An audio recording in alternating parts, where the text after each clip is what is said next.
Labai gražus oras ir tikrai šita šventė, tarptautinė darbo dienos šventė, jinai yra senai pas mus jau įaugusi į mūsų tradicijas. Tikrai turime pasidžiaugti, kad kažkada mums pavyko vėl atgal ją atstatyti. Daugelis žmonių vis dėlto supranta, kad realus gyvenimas jisai yra toks, kad galima dar kažką pakeisti ir aš tikiuosi, kad neužilgo bus galimybė tiem žmonėm pakeisti. Kad tas gyvenimas, kuris apima visas mūsų gyvenimo sritis, ateityje pagerėtų. Šiandien man didelė šventė, nes tai yra Socialdemokratų partijos įkūrimo diena, tai yra įstojimo mūsų į Europos Sąjungą diena, tai yra mano tėvų ir senelių vestuvių diena. Didelė ir graži šventė, aš manau, kad šitas susirinkusių žmonių būrys įrodo, kad tai mes galim ir turim ką švęsti. Labai džiaugiuosi, kad ta šventė sutampa ir yra viena diena. Ir oras labai puikus, ir mūsų bičiulių labai daug, ir svarbiausia, kad jauni žmonės su savo vaikučiais atėjo, labai gera šventė.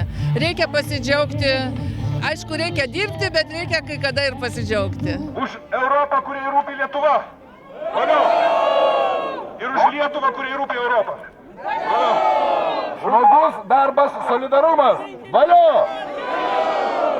Dar didesnę prasmę gegužės 1 kaip darbo žmonių solidarumo diena įgauna šiuo laikotarpiu, todėl kad tikrai labai nemažai žmonių neturi darbo ir tai dar kartą yra tam tikras signalas labai gerai apgalvoti, kodėl taip yra, kaip turim dirbti kartu kaip viena didelė ir graži šeima, kad mūsų žmonės čia Lietuvoje galėtų dirbti, jaustųsi saugiai, galėtų kurti šeimas, gimdyti vaikus ir niekur nereiktų emigruoti. Sveiki, mielieji! Šiandien iš tiesų nuostabi diena.